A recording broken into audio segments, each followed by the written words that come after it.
Welcome, आप सभी का स्वागत है इस लर्निंग के प्लेटफॉर्म पे। और आज का जो लेसन है उसके अंदर हम सीखने वाले हैं रिलेटिव प्रोनाउन। यानी कि आज के इस लेसन में हम दो रिलेटिव प्रोनाउन सीखेंगे, one that and second one is which. ठीक है, तो पहला हम सीखेंगे विच और डेट। ये दो रिलेटिव प्रोनाउन हम आज के इस लेसन में डील करने वाले हैं। ठीक है, जो मेरे न्यू व्यूवर्स हैं मैं उनको बता दूं कि हमने जो रिलेटिव प्रोनाउन थी इसकी पहले की क्लास हो गई है, जिसके अंदर हमने दो रिलेटिव प्रोनाउन डील किए थे, एक हु एंड हुम। ठीक है, हमने इनका यूज भी समझा था, तो वो उससे आगे की क्लास ये है। ठीक है, तो आज के इस लेसन में हम दो रिलेटिव प्रोनाउन सीखने की कोशिश करेंगे। ठीक है, तो स्टार्ट करते हैं। जो पहला मेरा रिलेटिव प्रोनाउन है वो है विच। अगर मैं विच को देखूं तो विच का यूज कहां कहां किया जा सकता है, तो विच का यूज किया जाता है सबसे पहले ऑब्जेक्ट्स के लिए। ऑब्जेक्ट्स का मतलब क्या हुआ, जो भी नॉन लिविंग होते हैं। नॉन लिविंग का मतलब जिसके अंदर जान नहीं होती। जैसे मैंने बोला फैन, कोई फैन है तो उसके लिए आप किसका यूज करोगे, आप विच का यूज करोगे।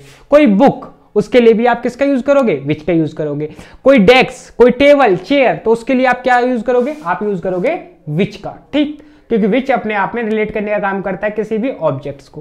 पहली बात हो गई। ठीक है, दूसरी बात क्या है, विच रिलेट कर सकता है किसी भी एनिमल को, किसी भी एनिमल को भी रिलेट कर सकता है विच। जैसे कि कोई फिश हो गया, कोई लॉयन हो गया, कोई टाइगर हो गया, मतलब कि कोई भी एनिमल। ठीक है, कोई भी एनिमल है उसको भी रिलेट कौन कर सकता है, विच कर सकता है। ठीक है, और किसको रिलेट करेगा, ऑब्जेक्ट्स को। बात आ गई समझ में, बिल्कुल समझ में आ गई।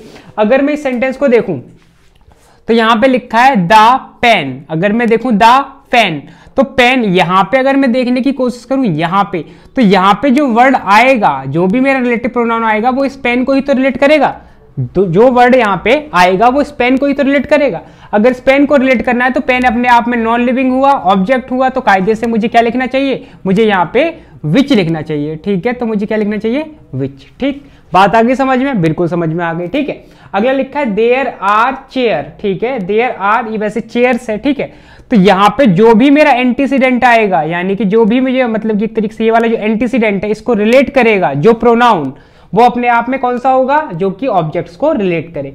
यानी कि यहां पे भी मुझे कायदे से क्या लिखना चाहिए, मुझे लिखना चाहिए यहां पे भी विच। यानी कि विच रिलेट कर सकता है किसी एनिमल को, और किसको रिलेट कर सकता है, किसी भी ऑब्जेक्ट्स को। ठीक है, तो ये विच की बात होगी। ठीक, अब आगे देखो, अगला मेरा रिलेटिव प्रोनाउन है वो है डेट।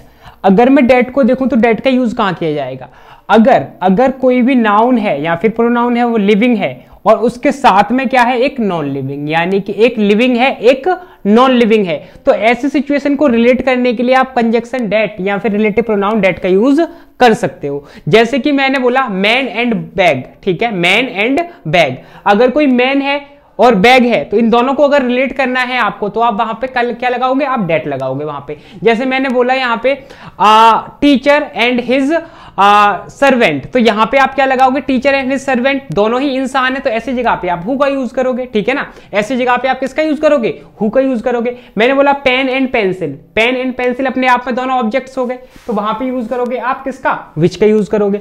लेकिन ऐसी सिचुएशन हो, जैसे मैंने बोला fish and man, fish and man, तो एक एनिमल है, एक मतलब कि एक फिश है और एक अपने आप में क्या है, पर्सन है, तो ऐसी जगह पे आप किसका यूज करोगे, आप डेट का यूज करोगे। ठीक है, तो यहां पे आपको याद रखना है सबसे पहले डेट का यूज क्या होगा, यहां पे हैशटैग लगा के आप लिख लें, यहां पे लिविंग हो एक और दूसरा क्या हो, नॉन लिविंग, तो वहां पे आप सब कुछ छोड़ के क्या लगा दोगे, डेट लगा दोगे। ठीक, अगला देखते हैं। अगला लिखा है सुपरलेटिव डिग्री। ठीक है, अगला क्या है, सुपरलेटिव डिग्री। सुपरलेटिव डिग्री होती है जैसे कि मैंने बोला टॉलेस्ट, लॉन्गेस्ट, इस तरीके से कुछ सुपरलेटिव डिग्री होती है, मोस्ट, इस तरीके से। ठीक है ना, तो यहां पे जब भी किसी भी सेंटेंस के अंदर सुपरलेटिव डिग्री का यूज हो रहा है, याद रखा जाए, किसी भी सेंटेंस में सुपरलेटिव डिग्री का यूज हो रहा है तो वहां पे आपको रिलेटिव प्रोनाउन फिल करना है, तो वहां पे आप कायदे से डेट का यूज करेंगे। ठीक है, अगली बात समझ में आई मुझे, रिलेटिव प्रोनाउन यानी कि सुपरलेटिव डिग्री होगी तो मैं वहां पे क्या लिखूंगा, डेट का यूज करूंगा। ठीक, अगली बात, यहां पे कुछ कीवर्ड्स लिखे हैं, यहां पे जो कीवर्ड्स दे रखे हैं, अगर इनमें से कोई भी कीवर्ड है,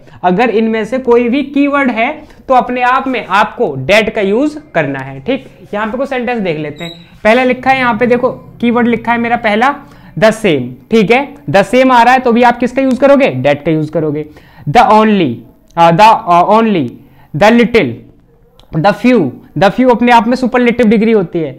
none, nobody, anything, anyone, everything, इस तरीके से अगर इनमें से कोई वर्ड आ रहा है और वहां पे रिलेटिव प्रोनाउन का यूज करना है तो वहां पे आप किसका यूज करोगे, डेट का यूज करोगे। बात समझ में आ गई, ठीक है। विच का यूज करेंगे हम ऑब्जेक्ट्स के लिए, एनिमल्स के लिए डेट का यूज करेंगे, एक लिविंग हो एक नॉन लिविंग हो या फिर सुपरलेटिव डिग्री हो, इनमें से कोई भी कीवर्ड्स आ रहा हो तो वहां पे हम डेट का यूज करेंगे। अभी हम कुछ क्वेश्चन सॉल्व करेंगे, पहले जरा क्वेश्चन को देख लेते हैं। तो पहला क्वेश्चन यहाँ पे लिखा, I met the boy dash was learning English. अब आपको बताना है इसमें फिल क्या करना है, ठीक है। तो यहाँ पे अगर मैं फिल करने की कोशिश करूंगा तो यहाँ पे जो रिलेट करेगा वो इस बॉय को रिलेट करेगा, इस बॉय को ही रिलेट करके यहाँ पे मुझे फिल करना होगा। तो बॉय अपने आप में क्या एनिमल है, नहीं। ऑब्जेक्ट है, नहीं। अगर मैं देखूं डेट का यूज कर सकता हूं, मैं नहीं कर सकता, लेकिन डेट में मुझे क्या बताया गया कि एक लिविंग हो एक नॉन लिविंग हो, यानी कि एक इंसान हो एक क्या हो, इंसान ना हो। ऐसी सिचुएशन के अंदर आप क्या कर सकते हो, डेट का यूज कर सकते हो। लेकिन यहां पे दूसरा तो दे ही नहीं रखा, तो ऐसी सिचुएशन में आप क्या करो, आप अपना हु का यूज करोगे, ठीक है। हमने हु की क्लास में देखा था, हु और हुम की क्लास में, तो हमने हु का यूज कर दिया जो कि रिलेट करने का काम कर रहा है इस बॉय को। I met the boy who was learning English। ठीक, अगला सेंटेंस देख लेते हैं, he gave me the book। अब यहां पे जो है ये इस बुक को रिलेट किया जाना चाहिए, यहां पे इस बुक को रिलेट किया जाना चाहिए। अगर इस बुक को जो रिलेट करेगा वो अपने आप में यहां पे आना चाहिए, ठीक है। तो बुक हमारी एंटीसीडेंट हो गई, तो बुक अपने आप में क्या है, लिविंग है, नहीं है। लिविंग और नॉन लिविंग है, नहीं है। तो अपने आप में क्या है, ये नॉन लिविंग, ठीक है। तो अपने आप में नॉन लिविंग यानी ऑब्जेक्ट टाइप हो गया। तो ऑब्जेक्ट टाइप के लिए आपने क्या यूज किया, आपने यूज किया यहां पे which. He gave me the book which was very costly. इस तरीके से हमने किसका यूज कर दिया, विच का यूज कर दिया। यहां पे लिखा आई सा the man and his dog.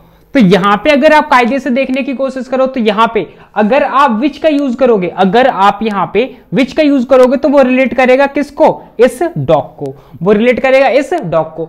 लेकिन हमें सिर्फ डॉग को रिलेट नहीं करना, हमें इस मैन को भी रिलेट करना है। तो यहां पे दो रिलेट कर रहे हैं, ठीक है। यहां पे क्या है, दो रिलेट करने हैं, मैन को भी और डॉग को भी। तो ऐसी सिचुएशन के लिए आप किसका यूज करोगे, आप डेट का यूज करोगे। लेकिन अगर मैंने बोला boy and a girl, boy and girl, अगर इन दोनों को मुझे रिलेट करना हो तो कहीं ना कहीं मैं हु का यूज करूंगा, क्योंकि दोनों अपने आप में नेम ऑफ अ पर्सन है। लेकिन यहां पे ऐसा नहीं है।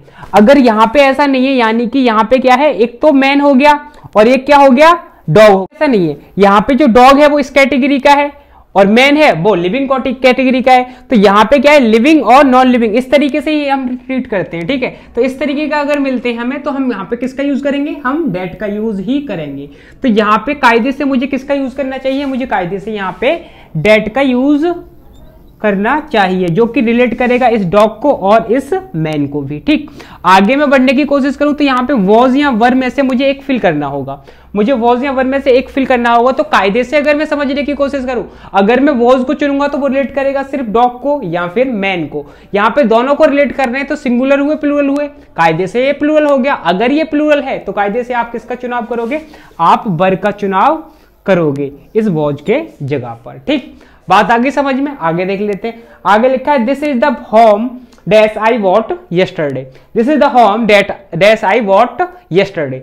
अगर मैं देखूं तो यहां पे इसको ही रिलेट किया जाएगा। अगर इसको रिलेट करेंगे तो अपने आप में ये ऑब्जेक्ट टाइप में आ गया, तो इसके हिसाब से आपको क्या लिखना चाहिए, आपने लिखा which is the right answer, ठीक है। तो विच आपका है वो आपका करेक्ट ऑप्शन हो गया। तो यहां पे मुझे एक बात समझ में आई, मुझे एक बात क्या समझ में आई कि अगर एक लिविंग होगा एक नॉन लिविंग होगा तो मैं वहां पे डेट का यूज करूंगा। अगर एक एनिमल होगा एक लिविंग होगा, एक कोई इंसान है और एक कोई एनिमल है, तो भी मैं डेट का यूज करूंगा। लेकिन अगर दोनों ही नॉन लिविंग है और दोनों ही मतलब कि थिंग्स हैं, तो वहां पे आप विच का यूज करोगे। इन दोनों को ही अगर मैं देखूं तो दोनों अपने आप में सब्जेक्टिव केस होते हैं, अपने आप में ऑब्जेक्टिव केस होते हैं। दोनों अपने आप में सब्जेक्टिव केस का काम कर सकते हैं और दोनों अपने आप में किसका केस काम कर सकते हैं, ऑब्जेक्टिव केस का, ठीक है। अब आगे बढ़ते हैं, कुछ क्वेश्चंस को और डील करते हैं। चलिए अब यहाँ पे कुछ क्वेश्चंस मैंने लिखे हैं आपके लिए, बहुत ही प्यारे प्यारे क्वेश्चंस हैं, उनको हम सॉल्व करने की कोशिश करते हैं, ठीक है। तो स्टार्ट करते हैं। पहला सेंटेंस लिखा हुआ है, पहला मैं पढ़ लेता हूँ। यहाँ पे लिखा है the man and his books dash were seen yesterday. अगर आप ध्यान से समझने की कोशिश करोगे, इनफैक्ट यहाँ पे एक को नहीं दो चीज को रिलेट किया जा रहा है, यानी कि इस बुक को भी रिलेट किया जा रहा है और इस मैन को भी। तो एक अपने आप में बताया था लिविंग है और ये अपने आप में नॉन लिविंग है। अगर ऐसा लिविंग और नॉन लिविंग मिले तो हम कायदे से क्या फिल करने की कोशिश करते हैं, बोलने जरा, नहीं बोलने की कोशिश करें, मैं बिल्कुल सुन रहा हूं, आप बोलने जरा, किसका यूज करते हैं हम, डेट का यूज करते हैं। तो कायदे से हम यहाँ पे क्या लिखेंगे बेटा, आप लिखोगे यहाँ पे डेट, ठीक है, क्योंकि डेट रिलेट करने का काम करता है, इस बुक को भी रिलेट कर सकता है और डेट इस मैन को भी रिलेट कर सकता है। ऐसे सिचुएशन के अंदर हम डेट का ही चुनाव करते हैं। बात क्लियर हो गई हमारी। आगे देखते हैं, आगे लिखा है I met the boy and girl dash were intelligent, ठीक है। अब यहाँ पे जो वर्ड आएगा कहीं ना कहीं वो इस बॉय को और इस गर्ल को रिलेट करेगा। अब ये दोनों अपने आप में क्या है, क्या कोई लिविंग और नॉन लिविंग का कॉम्बिनेशन है, नहीं, ये दोनों ही क्या है, लिविंग है, दोनों ही लिविंग है। तो ऐसे सिचुएशन की जगह पे हम क्या करते हैं, नेम ऑफ अ पर्सन हो गया, नेम ऑफ अ पर्सन के लिए हम यूज करते हैं हु का। तो यहां पे आप कायदे से क्या लिखोगे, आप लिखोगे यहां पे हु, जो कि रिलेट कर रहा है इस गर्ल को और किसको, इसको, ठीक है। बात आ गई समझ में, इसलिए हमने हु का यूज किया क्योंकि ये दोनों ही नेम ऑफ अ पर्सन थे। आगे देखते हैं, आगे लिखा है there are my pen and book. अब यहां पे क्या है, अब यहां पे जो वर्ड आएगा वो कहीं ना कहीं इस बुक को और इस पेन को रिलेट करेगा। अगर ये दोनों को रिलेट करेगा, दोनों अपने आप में ऑब्जेक्ट कैटेगरी से हो गए। अगर ऑब्जेक्ट कैटेगरी से हो गए तो कायदे से आप क्या लिखोगे, आप लिखोगे यहां पे विच, ठीक है। आपने क्या राइट आंसर चुना, आपने लिखा विच। आगे देखते हैं, आगे लिखा है I got the few books dash she lost yesterday. अगर आप देखोगे तो इसे देखोगे यहां पे लिखा है बेटा बुक्स। अगर आप बुक्स को देखोगे तो आप बोलोगे ना कि यहां पे बुक्स आ गया, तो आपको कायदे से विच का यूज करना चाहिए और आप गलत भी नहीं हो, कायदे से आप गलत भी नहीं हो, क्योंकि यहां पे हमको समझाया गया है कि ऑब्जेक्ट होते हैं उनके लिए हम क्या करते हैं, हम विच का यूज करते हैं। लेकिन अगर इससे पहले देखो तो यहां पे ना बेटा द फ्यू लिखा है। अगर द फ्यू को देखो तो द फ्यू अपने आप में एक सुपरलेटिव डिग्री है, द फ्यू अपने आप में सुपरलेटिव डिग्री है। अगर सुपरलेटिव डिग्री है तो उसके लिए आपने डेट का यूज करना सीखा था, अभी अभी हमने कुछ कीवर्ड्स लिखे थे, तो इस वजह से आप लिखोगे यहां पे डेट। क्या लिखोगे आप, डेट। आगे लिखा है this is the bag dash I sold her, ठीक है। तो यहां पे बैग को रिलेट करेगा तो कायदे से आपने क्या लिखने का काम किया, आपने लिखा विच। आगे देखते हैं, यहां पे लिखा है she is the most beautiful girl I have ever met. तो यहां पे इस गर्ल को रिलेट करने की बात करूं तो गर्ल को रिलेट करने के लिए तो मैं हु का यूज कर सकता हूं क्योंकि नेम ऑफ अ पर्सन, तो यहां पे तो मैं हु का यूज कर सकता हूं। अगर मैं आगे बढ़ूंगा तो यहां पे लिखा है द मोस्ट ब्यूटीफुल। अगर मैं देखूं यहां पे मोस्ट अपने आप में एक सुपरलेटिव डिग्री है। कौन सी डिग्री है, सुपरलेटिव डिग्री। तो सुपरलेटिव डिग्री होने के नाते आपने क्या लिखा है, यहां पे आपने लिखा डेट, ठीक है। आगे देख लेते हैं, आगे लिखा है this is the dog dash barked at me. तो यहां पे अपने आप में एनिमल कैटेगरी से हो गया। एनिमल को रिलेट करने के लिए आप किसका यूज करते हो, आप यूज करते हो विच का। तो कायदे से आप यहां पे लिखोगे विच। आगे लिखा है I have given him everything that dash I had. अगर यहां पे आप देखोगे तो एवरीथिंग की बात कर रहा है। अब एवरीथिंग, पहली बात तो एवरीथिंग के अंदर क्या क्या चीजें आ सकती है जरा मुझे बताओ।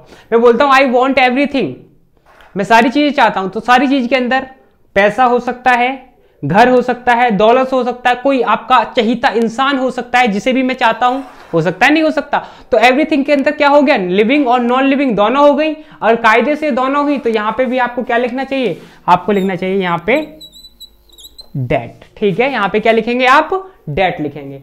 आगे देख लेते हैं, आगे लिखा है the girl and her bag dash found yesterday. यहां पे इस बैग को और इस गर्ल को रिलेट करेंगे हम, तो इन दोनों को ही रिलेट करने के लिए आप कायदे से किसका यूज करते हो, आप यूज करते हो डेट का, ठीक है। आप किसका यूज करते हो, आप करते हो डेट का। अगला सेंटेंस लिखा है यहां पे द लार्जेस्ट फिश। लार्जेस्ट अपने आप में सुपरलेटिव डिग्री है। अगर सुपरलेटिव डिग्री है तो यहां पे आप क्या लिखोगे, आप लिखोगे डेट। क्या लिखोगे आप, डेट लिखोगे। लेकिन मैं क्या करूं कि यहां पे ना सिर्फ फिश कर दूं मैं। अगर मैंने यहां पे सिर्फ फिश बोल दिया, अगर मैं फिश बोलूंगा तो क्या लिखूंगा मैं, तो मैं विच लिखूंगा, क्योंकि फिश जो है वो अपने आप में एनिमल की कैटेगरी हो गई। अगर एनिमल की कैटेगरी है तो वहां पे मैं विच का यूज कर सकता हूं।